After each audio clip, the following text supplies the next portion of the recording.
Hey all, welcome to Circular Tone, and today we have the mighty Syd Barrett, the late genius behind the original Pink Floyd lineup. I actually really messed up on this one. This isn't a recreation, it's just really a tribute, and ironically my voice sounds more like Syd's replacement. So don't hold that against me. It's just a natural thing, the way my voice is deep. I couldn't hit the high notes. Like, he does a really high falsetto. I couldn't hit that. Please, if you just share this with any Pink Floyd fans, or also I need some suggestions on who you think I should do next. So please put that in a comment. A record producer is somebody who is in charge of a recording session, right? And in order to be in charge of a recording session, you need to have a kind of you need to have a fairly extensive knowledge of what the equipment's about and what music is about and what rock and roll's about. Well, Steve knows what rock and roll's about. He's got no idea what the equipment's about.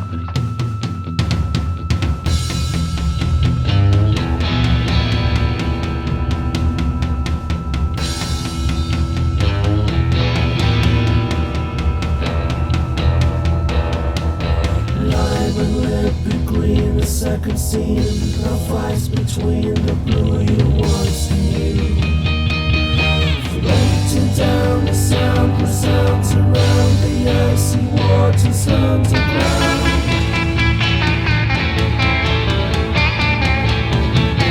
Jupiter, Saturn, all around the random and Titanium. Neptune, Titan, stars can frighten.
In the finished article, the only thing that is important is whether it moves you or not. There's nothing else. There's nothing else. There's nothing else. There's nothing else.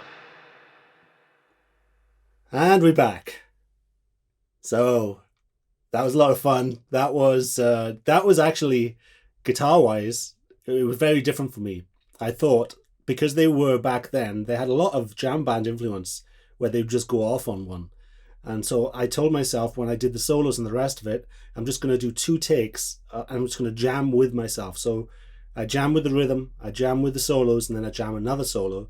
And I kind of picked out parts and put it there. It was all off the cuff when it comes to a lot of this song. But I kept it in the vein of the song. Now, I really messed up tone-wise, so let's get to the gear. And I'm kicking myself. What did he use? The Syd on that era, he used a Selmer, what's it called, a treble and bass head, and a 2x12 Selmer combo. That combo actually had Goodman speakers in it. Goodman pops up quite a lot back in the old days, because there's a few rumors it was Goodman speakers that were in the early Black Sabbath cabinets of the Laney cabs. So they pop up quite a lot. So I'd be interested if I see a Goodman pop up, which is probably going to be rare in America. I'm going to grab one of those to see what the deal is. And Syd also used a Fender Esquire, was his main guitar. He did go on to he traded it for a regular Tele. He had a couple of other guitars as well, like Danelectros and the rest of it. But the famous one was that old Fender Esquire with them, and he modded it with mirrors, for the show and everything. So that's pretty interesting. But the piece of gear, which was way ahead of its time, was the Bison Echorec. Now, think of me how much I love analog gear. It is a delay, but with a shimmer delay. So it's kind of like the Strymon of the day.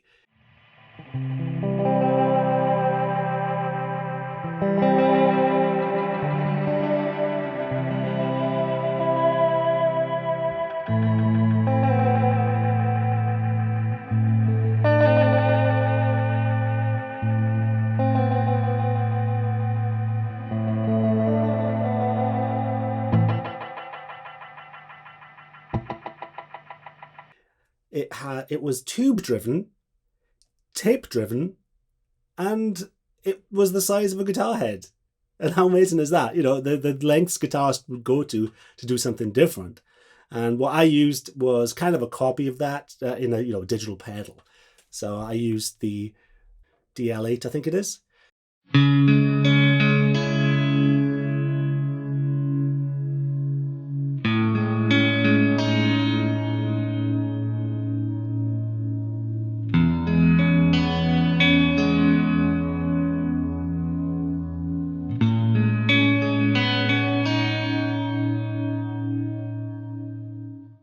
And it did okay, but what I'm kicking myself for, because I thought I'd look at the last minute, and I'm such an idiot, those old the Selmer head that he used was basically, I believe, I'm not 100% sure, but it was a copy of a Fender Bassman from the late 60s. I have a Fender Bassman from the late 60s. I could have used the same amp practically. But by then I'd done the entire song until I realized, because I saw that it had a 34 tubes, and I was like, please God, no. I could have sworn it was, a 30-watt combo or something, but oh well. But what I used, it actually had probably a nicer tone, but, it's not the tone. So mine was kind of more hi-fi sounding, obviously. It was nothing like the original, but I give it a crack, So I used a AC30 copy, the Seriatone Dizzy 30, and I also used a vintage Trainer 20-watt combo with a creamback speaker. So the speaker I used was a creamback on one side, and on the other it was a blue, Celestian blue. So that's what I used. And I also used, I used this. This is a $100 guitar that I put priceless vintage electronics in it. So these are actually like original old Fenders. So there isn't, I usually mod the nut. I couldn't actually get the nut out. It's a plastic one, so I didn't want to mess it all up. And I put USA tuners on there, Fender ones. So it's a cheap guitar, but it sounds really bloody good. It was actually, I had that sitar thing going on for a while, and I adjusted the bridge. I put a little piece of card underneath one of the legs because I couldn't find the things we do, right, to get those recordings sounding good. But I was really happy with it. I kind of like, after the fact, I noticed that my vocals, sounded a lot like Gilmour's, which isn't a terrible thing. Obviously not as good, but it's in that I have that kind of deeper, voice. And so in retrospect, that's kind of messed up. But I think Gilmour gets way too much stick for getting into Pink Floyd, because he was kind of like a victim of circumstance at the time. And the circumstance was in retrospect, they were kind of right to go the route that they did. Unfortunately, if you don't know, Syd was, I don't think he was ever diagnosed with it that we know of, but he was a schizophrenic. People say that there's the first time I actually heard about Syd was I was a kid, and somebody was telling me a story about this guy from Pink Floyd who wore a jacket made out of acid tabs, and it drove him insane. So that was my first thing, and I thought that story stuck with me all my life. And I was like, "Is that true?" I don't even know if it's true. It's obviously not true, but something along those lines. A lot of people thought that he went insane because of the drugs, because he did take he fell in with the wrong group after he didn't quit, he didn't leave, and he wasn't fired. It was he just couldn't actually do it anymore. He couldn't actually play with the band. There's a story where Roger Waters, they were in the studio together, they were working on a song, and Syd Barrett came in. He had lyrics, some lyrics for some of the songs. They kind of like put a microphone in front of him and hoped for the best.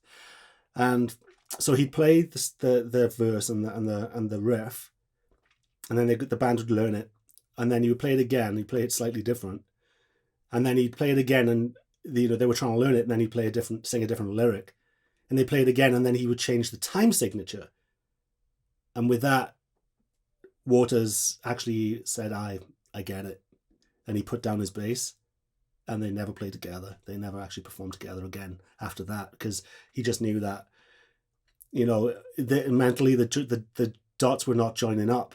And I'm sure, being a schizophrenic, that the drugs would exasperate that. I'm just you go downhill from there.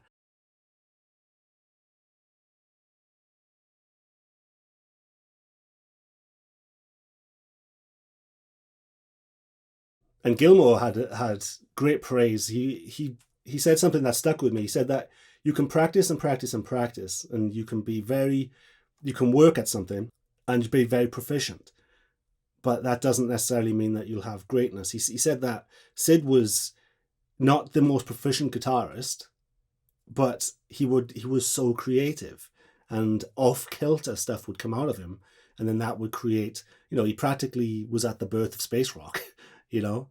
And in my opinion, if you listen to it loud, with the amps that they had at their disposal, they have a big hand in inventing metal. It's almost a tritone. Very heavy. And the thing is, Voivod, one of the earliest speed metal thrash or avant-garde bands that were out there, they did a cover version of it, which is coming next. In the next episode of Circle of Tone, I'm going to be doing Piggy and Voivod, and they are a recreation of this same song. So I won't have to do the vocals twice, so that's nice. It was so heavy for the time, and it would just go on these tangents, and it wasn't just spacey, it was heavy. And I think that they influenced Sabbath. I'd like to see if that was the case, because a lot of people see them as the classic art band, where usually art bands come hand in hand with that kind of limp-wristed, wishy-washy aspect of it, but they were pounding out some tunes back in the day. Some of the song titles, they had overdrive in it, overdrive in the actual title, and huge dark planetary themes, and it was heavy. It was a heavy subject. It was heavily played. He didn't have a light touch. Some of those solos were banged out, So I think they influenced metal. And it's a good story. I don't want to concentrate. It's overdone. He did come in and unannounced to, I think it was at Abbey Road Studio, when after he'd quit music, and, to say hello to the guys. And he was just a shadow of his former self. But I don't want to dwell on this picture of him, compared to the space elf that he used to be. But there was some great stories. I think he was, imagine being in London, imagine being in a psychedelic band, and he was basically staying, I'm not sure if it was in or next to, I think whoever owned the dormitories had like gave him a room, and the dome was filled with college women. Talking a rock star right next to literally hundreds of 19-year-old girls. What's up? That's living. I mean, maybe he sold his soul to the devil. Who knows? To get that amount of success early, it's because he was an art student, so he was in that, that theme, and he was a good artist too. I liked some of the he's quite a doodler. I like his doodles more than his still life and everything. David Gilmour, before he joined the band, he had a job just driving a van around London. He was friends with Syd, before he even joined, and they moved in the same circles. And first of all, Gilmour didn't even know it was kind of an audition when they jammed for the first time. I think they jammed in something in like October-ish, for instance, and then by the new year they called him up and actually gave him a contract. Do you want to actually be in the band? And there was a period, because they tried desperately to hold on to Syd, and they played, they actually played a handful, I think 5 gigs with Gilmour and Syd Barrett. It was obviously tense for Gilmour. Sometimes even Gilmour would just play with his back to the crowd because he didn't know what to do, and he would go in, he'd have to play and sing Syd's parts, and Syd would often, he'd join in and sing now and then, but often he would just stand there and stare at the crowd, which is kind of cool. I know it's bad that he was going, down a rabbit hole of his mental illness with the drugs on top of that.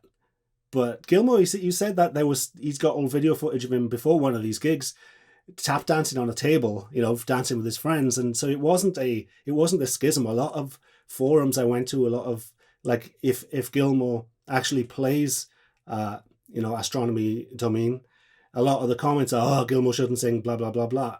Who else is gonna carry his name on? Who else was good enough? Who else was a part of the group, a friend? They tried, and unfortunately, at that time even, Syd could barely answer questions. So if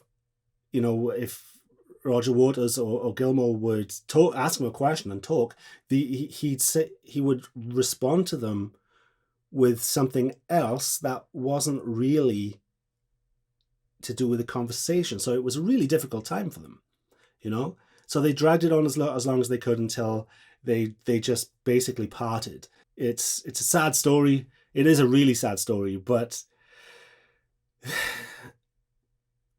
I mean, it's almost as if he died, the classic age of 27. It's almost like he died then, because there's the old 27 club, and just mentally maybe, but I'm quite kind of surprised that there isn't that much information on his mental illness. But I guess there's, he was in a mental institution for a while, so there's doctor confidence. They can't exactly say, oh yeah, he had this, and that. And I don't think it's based on the acid. I think he always had it, and it just got progressively worse, and the drug taking took it. This is only my opinion, because otherwise everybody who was taking acid back then by the gallon would be in the same boat, So I don't know. With acid, once the door is open, it's open. It's not like you can get more. You can just get for longer periods. And there was periods where they would come across, this is when he was still in the band, they come across him he'd be like laying in the street, not even party. They just find him in the street, and his girlfriend would be crying next to him, and he wouldn't be able to even talk. And then his girlfriend was like, he's been on acid for 5 days straight. So there's that, So I'm no expert. I think it's worth clearing the air a little bit when it comes to him leaving and the changeover and the rest of it, because their schedule back then was insane. Pink Floyd schedule. They had, before you had proper planners, they had this wall filled with the entire year, and they didn't have a single day off. It would be gigs, recording. They would record and play gigs in the same day. So they would be in the studio, and they'd have to quit at 5 to go up the M1 to God knows where, to play a gig and then come back. So that period was beyond tumultuous. So there's no way Syd could have kept up with that in the state that he was in. He had his addictions, the drugs, and also his state of mind was just deteriorating. So it was actually untenable for Syd. It would have been cruel to force him to do all that stuff, in my opinion. I wasn't there, but you've got to be realistic. You can't look at just the art. You have to look at the reality, what it takes to create this art. Like, it's not limp-wristed art students going in and creating some powder puff pieces. It's real dedication and real blood, sweat, and tears. A lot of tears. And there's some nice stories as well. The Wish You Were Here is pretty much about Syd, the song, and I think that is probably about as beautiful as it gets to remember him. Pink Floyd went on to do great things, and it was Gilmour as well, because he said about the influence of Syd, where the actual, when you play with somebody that long, who knows what Waters picked up from Syd when it comes to being creative, because you when you're next to somebody who is so random, I'm sure, I'm positive that there's a Syd stamp through the whole of the Pink Floyd discography, and so long may that thread of genius continue. So I hope you like that. That was my tribute to the great Syd Barrett. And I'm no expert on Pink Floyd. It's sometimes when I do these bands, I actually become a fan because I wasn't with Pink Floyd. With me, it was, when you're a kid, you rebel against some of the stuff that your parents listen to. So it was kind of the case with me. I was too angry for Pink Floyd, and now I'm older, I can really respect it. And actually, I remember being that young angry Beavis in the metal club that was near me called the Coach House in Swansea. They had a good sound system in there, and sometimes people would put on Pink Floyd on the sound system, and it would be the afternoon, and I'd be sitting there, the pub would be empty, and that song would come on super loud, and I appreciated it back then. I was like, this is beautiful sounding. I wasn't like, this is an amazing song. I was like, it's so beautifully written and produced that I get it. Back then, even as an angry thrasher, I got it. So then I think that is what sums up a classic. All right, chaps, if you like these types of vids, subscribe, share, like, all that bollocks that you never do. And also, we have a Facebook group. So if you're interested in this type of stuff, if you know other bands, if you want other bands to be covered, come just search Circle of Tone in Facebook and join our group. It's over 1,000 strong. Some great conversations going on there. And we discussed quite a few bands, and the latest one of the latest was the Voivod one. So that's going to be coming up next. So that's going to be interesting, right? If you're a Pink Floyd fan, come and see what Pink Floyd through the lens of one of the most avant-garde Canadian thrash metal bands out there, because there's so many avant-garde Canadian thrash metal bands, right? But the mighty Voivod. So I'm going to be recreating it. I actually have a lot of Piggy's actual gear here. Not just what you use, but the same amps and stuff. So that should be interesting. Piggy is one of my biggest influences. So it's kind of funny that I was going to do Pink Floyd and Voivod one after another, and then I remembered that they shared this one song. Obviously, as well, now that I've done early Pink Floyd, I'm going to have to do the latter Pink Floyd as well. So, we got that to look forward to as well. And I also have a little special weapon, let's say, in my arsenal.